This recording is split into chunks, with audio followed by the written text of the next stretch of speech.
నమస్తే RTV news కి స్వాగతం. మీ సమస్య పరిష్కారమే మా లక్ష్యం. మీ సమస్యలను వాట్సాప్ చేయండి చాలు.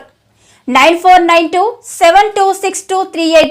మా వార్తలు మీకు నచ్చినట్లయితే లైక్ చేయండి, షేర్ చేయండి, సబ్స్క్రైబ్ చేయడం మాత్రం మర్చిపోకండి.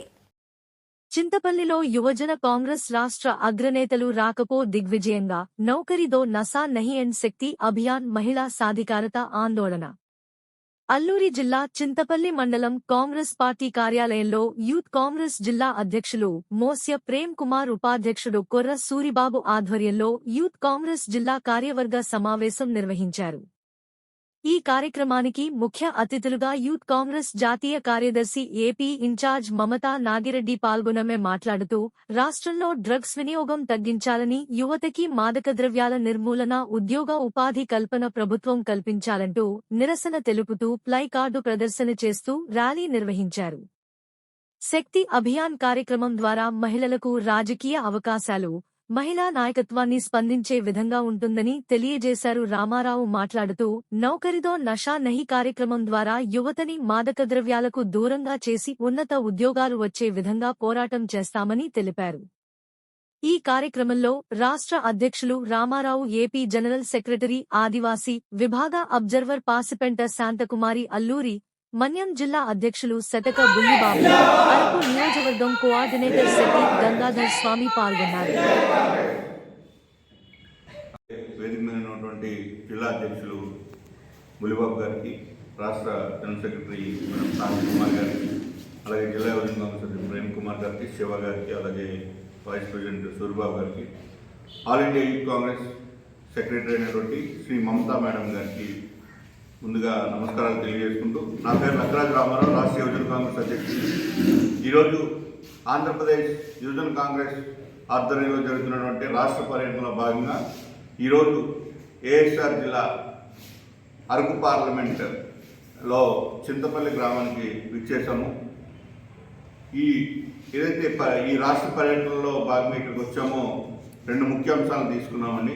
ఒకటి, ఆల్ ఇండియా యూత్ కాంగ్రెస్ తీసుకున్నటువంటి శక్తి అభియాన్ ఇందిరా ఫెలోషిప్ అనే ఒక కార్యక్రమం, అలాగే నౌకరీతో నషా నహీ అనే ఈ రెండు కార్యక్రమాల మీద మేము గ్రామాన వాడవాడల ఈ కార్యక్రమాన్ని తీసుకెళ్లాలని చెప్పేసి ఈ యొక్క ప్రోగ్రాం తీసుకున్నాం.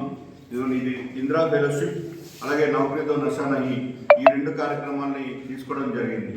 మరి ఏదైతే ఇప్పుడు మేడం గారు మమతా నాగిరెడ్డి గారు ఇందిరా ఫెలోషిప్ గురించి ఎక్స్ప్లెయిన్ చేస్తారు. ఇందిరా ఫెలోషిప్ అంటే, ఆ శక్తి అభియాన్ అంటే మహిళా సాధికారత, ఉమెన్ ఎంపవర్మెంట్ ఇన్ పాలిటిక్స్, మహిళలని ఉత్తేజపరిచే విధంగా, మహిళల్ని పాలిటిక్స్లోని అలాగే బిజినెస్లో అన్నింటిలో కూడా తీసుకొచ్చే విధంగా ఈ యొక్క కార్యక్రమం ముఖ్య ఉద్దేశం. అరవై యూపీ 1 నుండి యూపీ 2లోని శ్రీమతి మేడం సోనియా గాంధీ గారికి ఏదైతే చిరకాల కోరిక 33% మహిళలకు రిజర్వేషన్ ఇవ్వాలని చెప్పేసి ఉన్నదో, దాన్ని యువజన కాంగ్రెస్ గట్టిగా తీసుకుని రానున్న రోజుల్లో ఈ మహిళలకి బిల్లు అదే ఈ ఇందిరా ఫెలోషిప్ కార్యక్రమం తీసుకోవడం జరిగింది. మరి ఈరోజు నౌకరీతో నషా నహీ, ముఖ్యంగా దేశంలో ఉన్నటువంటి ఈ మోడీ ప్రభుత్వం ఏదైతే ఉన్నదో విద్యార్థి యువకులకి 2 కోట్ల జాబ్ ఇస్తానని చెప్పింది. అలాగే మన రాష్ట్రంలో ఉన్నటువంటి కూటమి ప్రభుత్వం యువకులలో లోకేష్ గారు 20 లక్షల జాబులు ఇస్తానని చెప్పారు. ఈరోజు దేశంలో చూసుకుంటే, అలాగే రాష్ట్రంలో చూసుకుంటే, ముఖ్యంగా మరి ఈ అటవ ప్రాంతంలో ఉన్నటువంటి గిరిజన ప్రాంతంలోని ఈ మాదక ద్రవ్యాలకి, మత్తు పదార్థాలకి అలవాటు పడిపోవడం కానివ్వండి, ఈ మత్తు ఏదైతే గంజాయి స్మగ్లింగ్లోని ఈ యువకులకి ఏదైతే నిరుద్యోగ సమస్య వల్ల వీటి వైపు చూడడం జరుగుతుంది. మేము ఈరోజు యువజన కాంగ్రెస్ తరఫు నుంచి ఈ మోడీ ప్రభుత్వాన్ని కానీ, కూటమి ప్రభుత్వాన్ని ఒకటే కోరుతా ఉన్నాం, ఈ నిరుద్యోగ సమస్యను నిర్మూలించండి అయ్యా. మోడీ గారు, కూటమి ప్రభుత్వం, చంద్రబాబు నాయుడు గారు యువకుల్ని మత్తు వైపు వెళ్ళకుండా చేయాలని చెప్పేసి ఈ యువజన కాంగ్రెస్ తరఫున ఈ కార్యక్రమాన్ని ప్రతి ఒక్కరిని ఉత్తేజపరిచే విధంగా ఈ కార్యక్రమాన్ని తీసుకొని వాడవాడల ప్రతి దగ్గర చేయడం జరుగుతుంది. మరి ఏదైతే అదానీ గారు గుజరాత్లో ఉన్నటువంటి అదానీ పోర్ట్లో మొన్న జరిగినటువంటి అదానీ పోర్ట్లో దాదాపు లక్షల కోట్ల మాదక ద్రవ్యాలు దొరికాయి. అలాంటి తరుణంలో ఆయన మీద యాక్షన్ లేదు. అలాగే జగన్మోహన్ రెడ్డి గారి ప్రభుత్వం అవ్వండి, ఈ రోజు ఉన్నటువంటి కూటమి ప్రభుత్వం అండి ఆ రోజు ఎలక్షన్ స్టైల్లో మీదంటే మీదని చెప్పారు. మరి ఈరోజు మేము అడుగుతా ఉన్నాం, పెద్ద ప్రమాదం ఉన్నది. ఈ చుట్టుపక్కల ఏదైతే రాష్ట్రాలు ఉన్నాయో, రాయ్పూర్ ఛత్తీస్గఢ్ అవనివ్వండి, అలాగే ఇంకా మిగతా రాష్ట్రాల్లో కూడా ఆయన వ్యాపార సంస్థల్ని పెద్దగా పెంచుకొని మరి ఇప్పుడు ఉన్నటువంటి గిరిజన ప్రాంతంలో ఉన్నటువంటి బాక్సైట్ కూడా తవ్వుకెళ్ళిపోయే చేస్తున్నారు. మరి ఈ రోజు నేను వస్తున్నప్పుడు రోడ్డు అయితే వేస్తున్నారు, అది గిరిజనుల మీద ప్రేమ కాదండి. ఇక్కడ ఉన్నటువంటి గిరిజన సంపదని వాళ్ళు పట్టుకెళ్ళిపోవడానికి వాళ్ళు రోడ్లు వేసుకుంటున్నారు, అలాగే అన్నీ చేసుకున్నారు.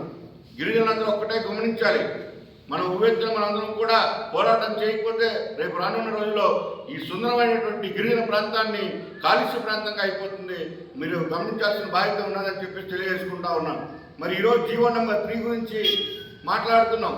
జీవో నెంబర్ 3 ఉంటే గిరిజన ప్రాంతంలో ఉన్నటువంటి విద్యార్థులు కానివ్వండి, యువకులు కానివ్వండి, వారందరికీ ఉద్యోగ అవకాశాలు వచ్చే అవకాశాలు ఉన్నాయి. మరి ఆ జీవో నెంబర్ 3ని మీరు పట్టించుకోకపోతే, కూటమి ప్రభుత్వం పట్టించుకోకపోతే మరి గిరిజన ప్రాంతంలో ఉన్నటువంటి వాళ్ళందరూ కూడా ఎక్కడెక్కడికో వెళ్ళిపోయి కూలి పనులు చేసుకుంటున్నారు, ఎక్కడెక్కడికో వెళ్ళిపోయి పాచి పనులు చేసుకున్నారు. మరి అలాగే మత్తు వైపు బానిసలు అయిపోతున్నారు. మేము అడుగుతా ఉన్న యువజన కాంగ్రెస్ తరఫు నుంచి జీవో నెంబర్ 3ని వెంటనే పునరుద్ధరించి గిరిజనులకి న్యాయం చేయాలని చెప్పేసి తెలియజేసుకుంటా ఉన్నాం. ఈ కూటమి ప్రభుత్వం వచ్చిన తర్వాత ఇసుక ఫ్రీ అన్నారు, సూపర్ 6లో ఉచిత బస్సు అన్నారు, ప్రతి విద్యార్థికి యువకుడికి 1500 రూపాయలు అన్నారు, మహిళలకు అన్నారు, నిరుద్యోగ వృద్ధి అన్నారు.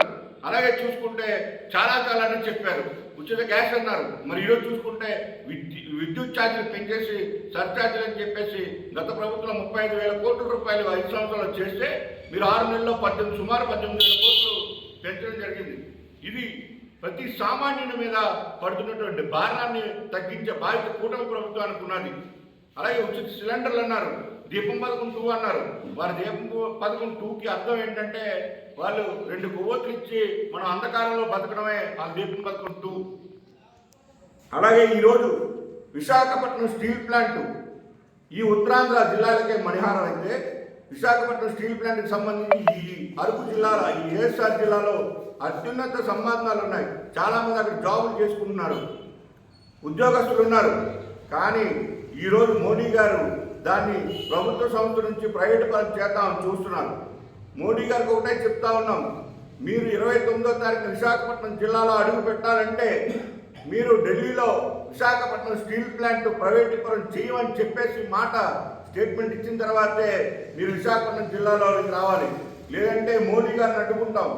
అయ్యా మోడీ గారు గుర్తుపెట్టుకోండి, యువజన కాంగ్రెస్లో ఉన్నటువంటి ప్రతి కార్యకర్త, కాంగ్రెస్ పార్టీలో ఉన్నటువంటి ప్రతి కార్యకర్త, రాష్ట్రం అంతటా ఉన్నటువంటి వాళ్ళందరూ కూడా మిమ్మల్ని అడ్డుకునే ప్రయత్నం మీకు చేస్తాం యువజన కాంగ్రెస్ తరఫు నుంచి అని తెలియజేసుకుంటూ సెలవు తీసుకుంటున్నాను.